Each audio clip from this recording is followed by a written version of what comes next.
What it do, flight crew? FTC. Flight team, stand up!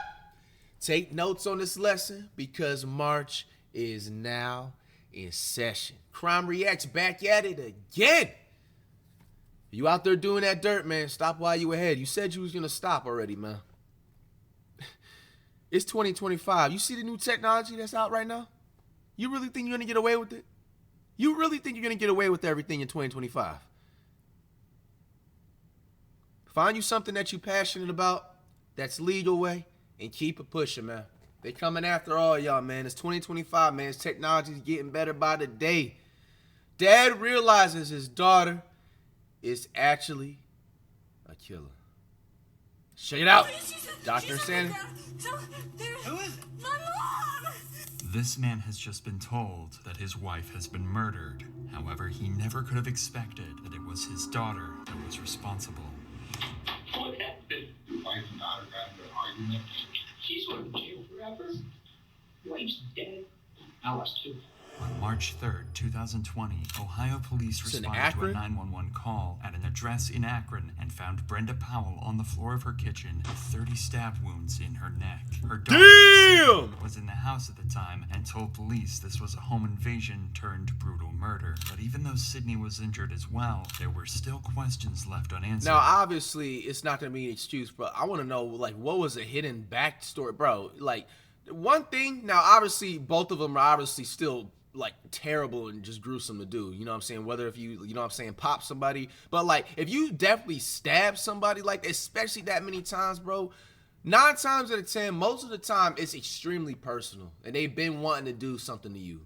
So I'm not saying it without a doubt, like she's just, at the end of the day, you're the daughter, you know, so let's see what went down behind the scenes that inspired her to want to do that to her own mother. That's extremely personal, bro. Heading up for the cops. Brenda was on the phone with one of Sydney's college professors at the time she was attacked, and during that call, she suddenly started screaming before the phone went dead. When he called back, the voice on the other end of the phone claimed to be Brenda, but the college professor knew this was a lie and suspected Sydney was pretending to be her mother. Fearing the worst, he called 911, and the first responders arrived in no time.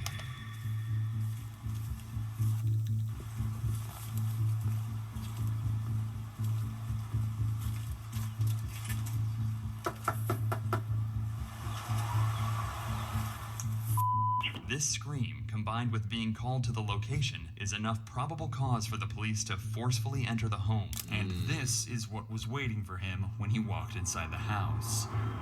Akron Police! Damn, look at the blinds. Akron Police!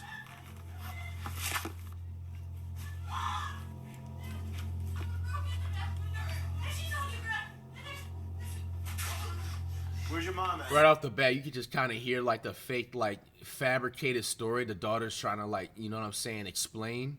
It just isn't, you know, she doesn't act all super shoddy. You can tell, like, obviously right off the bat, like she had something to do with it, like just like the intro was talking about. Okay, stay right here. No, there's so much blood. No, please. No.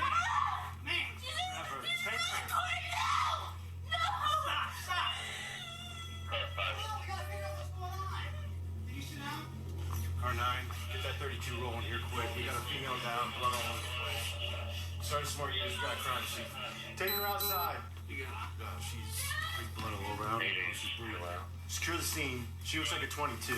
She looks like she's been down for a while. There's blood all over the place. There's a knife by her head and stuff like that. There's a huge pool of blood.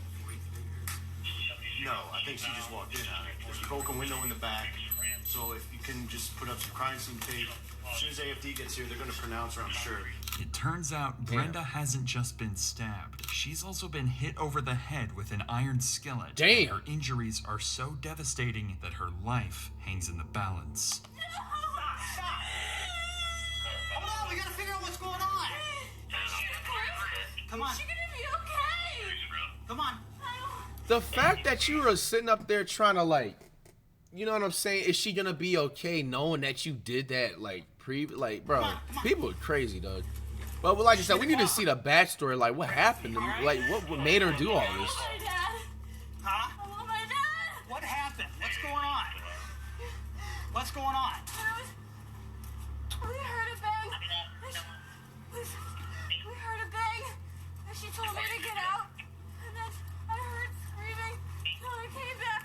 I wonder if they think that she already has something to do with it, is why they're grabbing it like that. Or is that, if you guys want to let me know, especially if you're involved in, like, you know, law enforcement, whatever, like, if this is actually the procedure that they usually do to anybody that's, like, around somebody that's no longer alive. On the ground. You know how they're, like, grabbing her like these and stuff, trying to escort her out. Or do they already know, like, her ass, if she already did it? Sydney? Are you cut? I don't think so. Yeah, you're cut somewhere. I don't think so. Yeah, your hand. No, I was helping her. I grabbed her. All right, stop. I grabbed the knife. Yeah. What's going on? I don't know. We just got The dad. Okay, Sydney. what's- I don't know. Okay. I don't know. Sydney appears to have been injured as well, is suffering from shock, and struggling to hold herself together. Even the arrival of her father, Steve Powell, doesn't calm Sydney down. Police need to lock down the crime scene and try to figure out exactly what's happened. The back window's broken in. So you're gonna have to Daddy! inside there? So I don't know. She was there go was check so the much lady in the house, okay? She's got minor cuts. Inside the house, there's a broken window and the knife used to stab Brenda, but something isn't quite right, as the broken window had blood dripped on the outside of it, leading police to conclude it could have only been broken after Brenda had been stabbed. However, yeah. Sydney claimed that the intruder used the window to enter and was broken before the attack, leading to the first of many inaccuracies in her story. Interesting. Somewhere that's not you. Okay, do we know who, where, which way? That's the younger guy. I'm looking through here and I can see pictures. And there's a whole basement set up for what looks like. Yep, hey, sorry, I'll call you right back. Bye. All right, let me go report that. It's probably her brother. Well, I'll see if we can find out who else lives here. With such a serious case with so many unanswered questions, the cops spend some time talking with homeowners nearby. They have to try and collect as much information as possible, but right now, the only person making any sense is Sydney's father.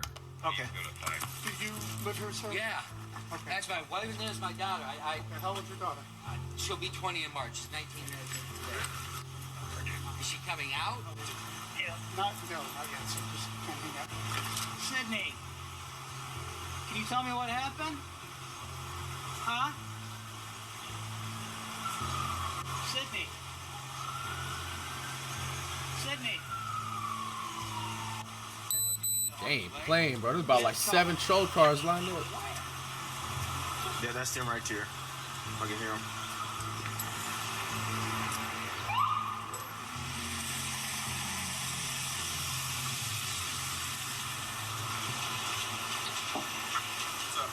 Hey, Bob.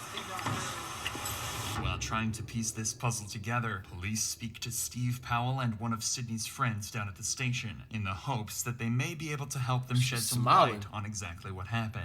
But unfortunately for Steve, he has absolutely no idea Sydney is the attacker, or even worse, Sheesh. that his wife is in critical condition at the hospital and likely won't survive, something detectives will have to break to him sooner than later. Where did you Wow. get a call from? Yeah. Got a call from him. Oh, okay. He said there was a call, went out, a distress call from the University of Mount Union where my daughter was going, and said, female in distress. I said, well, that's funny because Brenda's there, my wife. So I called Brenda, and it rings and rings and on his cell phone. No answer. I call Sydney back, rings and rings and rings. No answer.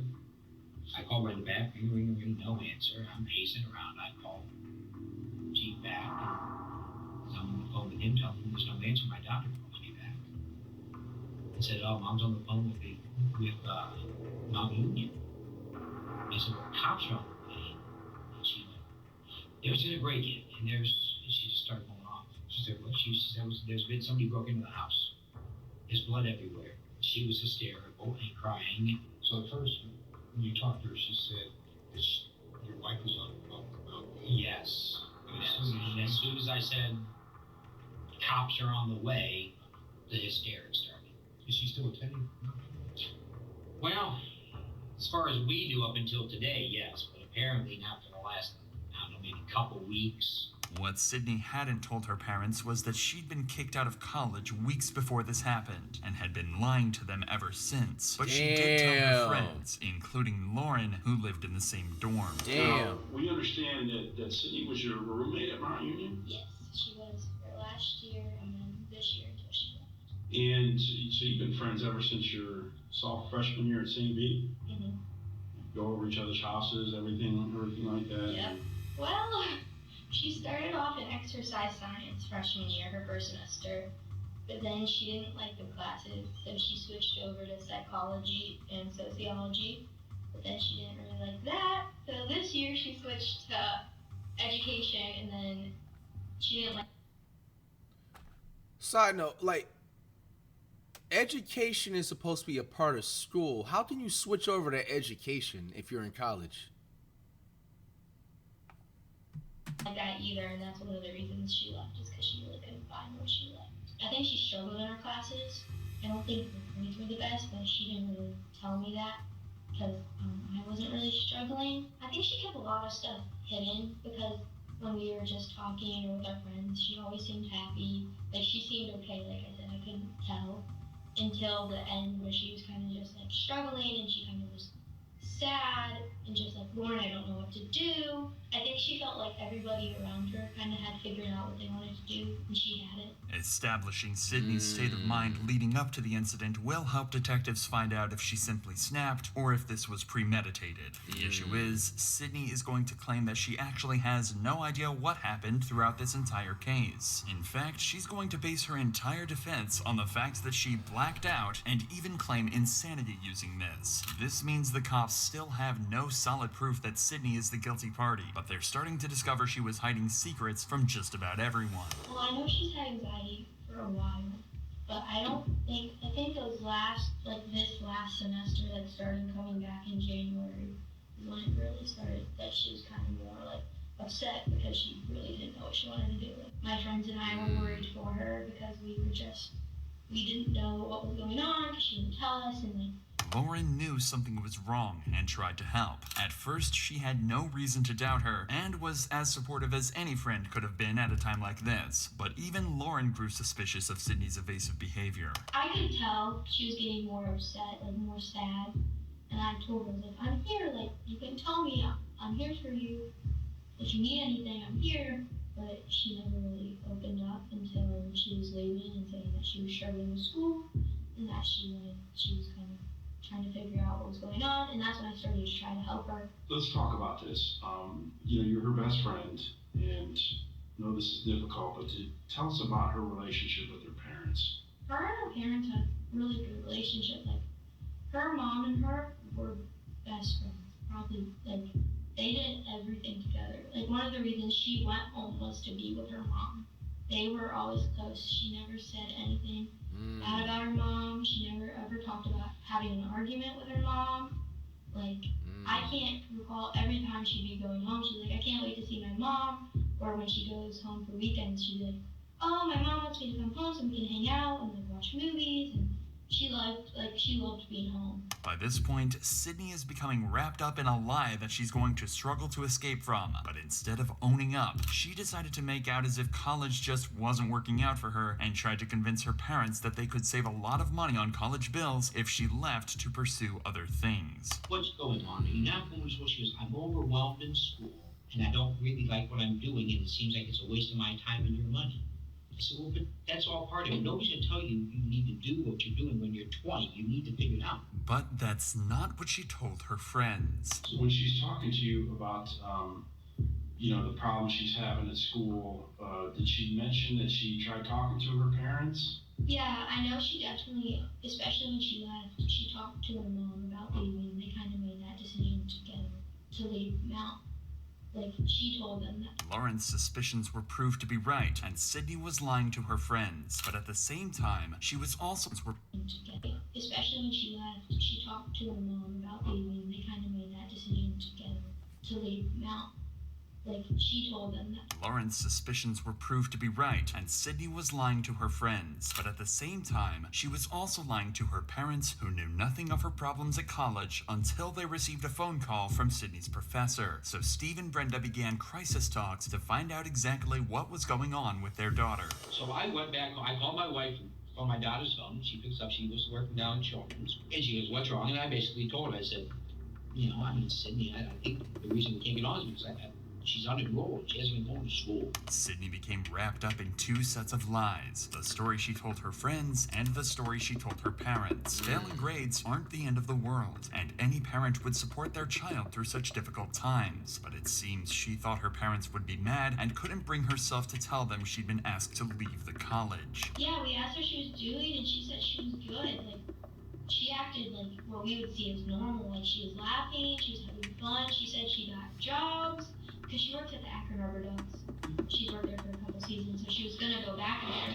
And then she also said she was looking for another job, and like everything was good, and she was trying to figure out like for next year and all this stuff. And she was gonna talk to her parents about housing, trying to come back to Mount. Once she got to my honeymoon, or anytime actually, did Sydney ever drink alcohol, or she did? Just kind of describe that for us. She liked to drink. There was an incident in the fall of our freshman year where she drank too much, and she wasn't alcohol poisoned, but she did end up in the hospital. Her mom came and got her at like 2 in the morning. Usually after that, her and I were together, and if she did drink, I usually kind of like slow her down after I'm kind of a little bit, because she's small. Detectives suspect Sydney snapped when Brenda was on the phone to her college professor and tried to cover up her lies by silencing her mother forever. The issue is, again, Sydney is claiming that she doesn't remember a thing, but it seems that she made some crucial and careless mistakes that let the detectives pick up the pieces. Sydney grabbed an iron skillet and beat her mother into submission before plunging a steak knife into her neck over 30 times. She then impersonated her mother on the phone and staged a break-in to try and cover her tracks. Yo, that is actually insanity, psychotic, bro. Like, I made it in far enough to see the back fit. When you go into the front door, you come around the kitchen, you go in, you can see there's like a pass-through between the kitchen and the family room. The back of the house, I could see right hand, there's 2 big sliding windows. I could see that window was clearly, it looked like it was busted. Went down the hallway probably about 2 feet. Just you can see blood all the way down the hallway. Sadly, Brenda didn't survive her ordeal and passed away in hospital. The county medical examiner came to the conclusion that Brenda had died from blunt force trauma to her head and stab wounds to her neck. They ruled her death a homicide. This left detectives to deliver the tragic news to Steve that his wife was dead. wow. Not really bad news. Your wife passed away. Damn, man. Damn. Damn. Detectives investigated Sydney's claims that an intruder was responsible, but their findings didn't seem to match her story, and the evidence was painting a different picture altogether. This left detectives with one final devastating task to carry out, telling Steve that his own daughter killed his wife. What happened? I don't think someone broke into the house. I don't know if your wife and daughter got into an argument, got physical. I mean, the window was broken, but there's no forced entry into the house. Did your wife and daughter ever have like really heated arguments? It's not possible. Your son's outside. He doesn't know. My Damn. son's here? Yes. Would you like one of us to just go be with your son? I don't know. I don't know. Take your time. There's no rush, Ray. It's simply impossible to imagine the turmoil Steve must be going through at this moment. Wow, his man. wife murdered and his daughter the main suspect. Finally, Steve realizes the detectives might be right, leaving him to deliver the news to his son. Clearly they think Sydney did this. I was too. She's going to jail forever. Wife's dead. You know, they're going to do everything they can to make sure they find out exactly what happened. Nothing's definite as of yet. They still have to do their investigating. Where's Andrew? He just sit out there by himself, or is he with Well, yeah, I don't want anybody in here with me. I don't want anybody else with me in here. That's legal. I don't care. You don't want any of I that? don't want any of you. No, I just want Andrew. So you just kind of got it on your I ready, will. okay?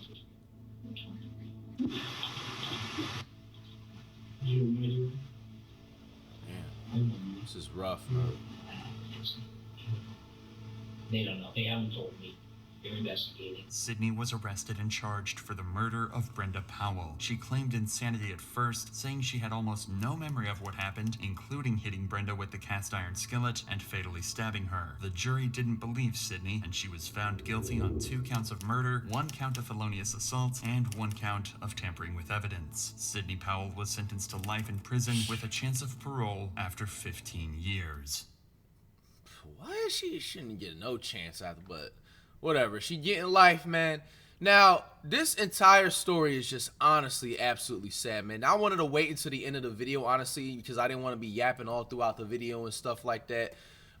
Here is honestly like my just honest, humble opinion about this entire thing, dog. Like, I just unfortunately feel like this all came down to a situation where, you know, Sydney just, she's seeing her friends, you know what I'm saying, excel and know what they want to do and just pass all of her classes. You know what I'm saying? Sydney gets to college and she thinks it's going to be just as easy it is for, you know, high school, middle school, and elementary school. She doesn't know what she wants to do, so she has to change her classes. And then also to give you know what I'm saying, more transparency behind that. Like, I'm a 2-month community college dropout. I've never been to an actual university. So the things with, like, for example, with community college, it's extremely cheap. You know what I'm saying? I think for, like, all the classes that I ended up doing, and I only stayed there for 2 months, it only was a total of about like $400 or $600. Now, when you go to a university, like, you're talking about thousands of dollars. So, like, most of the time what people usually do, they do, like, I believe things called, like, student aid, where you get, like, a loan and stuff like that. And so you gotta picture this. Imagine you having, like, you know, obviously everything I'm about to say is no fucking excuse whatsoever for what she did to her mother.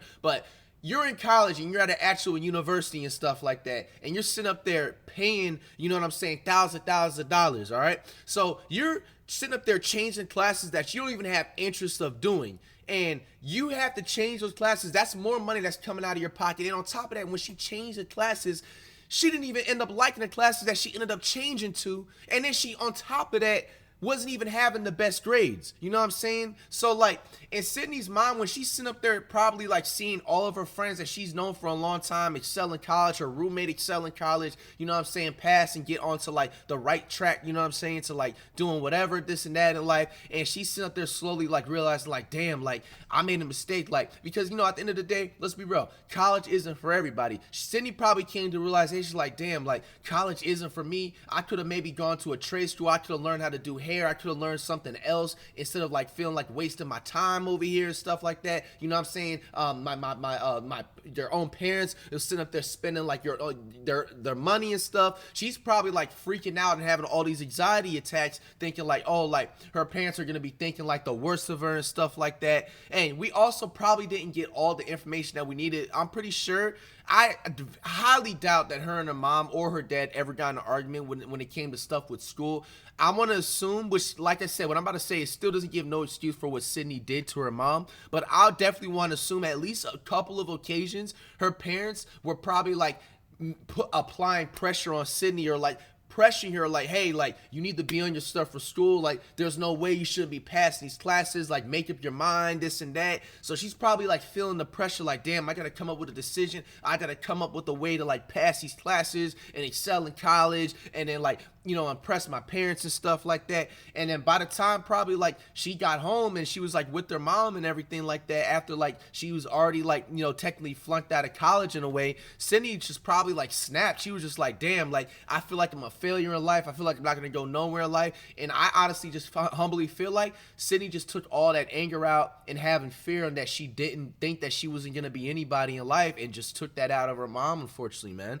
And, you know, anybody that happens to, like, watch this right now, bro, let's say even if you're in college right now, dog, and you struggling and you just feel like there's just no hope, bro, that does not mean the end of the world. If anything, that could probably be the start of a new chapter for yourself, man. You know what I'm saying? You can find a whole new avenue of, like, whether if it's a passion of an income or a trade or something, you know what I'm saying, that can just fall into your lap. Just because you flunk out of college does not mean you a failure, bro. You know what I'm saying? Like, at least you tried. You know, college isn't for everybody at the end of the day. And unfortunately, I just feel like in this situation, Sydney just was in fear of what her mom and her dad was going to say, how they were going to feel towards her. And then also a combination of just seeing her, Sydney seeing like her roommate and her friends excel and stuff. She probably just felt like she was worthless, man, and just completely snapped. You know, it's an unfortunate situation. You know, I wish she could have handled things a lot better, but it's still no excuse, you know what I'm saying, to do that to your mom. Now, I wish, hopefully, you know, maybe they go back into this case and maybe see more things hidden, and maybe if Sydney will be up front and say, maybe did her mom say something slick to her while she was at home or something like that, maybe saying, alluding to the fact that, like, hey, why aren't you in school? Did you flunk school? You know what I'm saying? Like, how could you be so like this and that? But say none of the you know what I'm saying, like, even if she did or did not say that, like I said, there's no excuse for what Sydney did to her mom, man. This stuff is very unfortunate, man. And hey, man, you know, action comes consequences, man. Action comes consequences.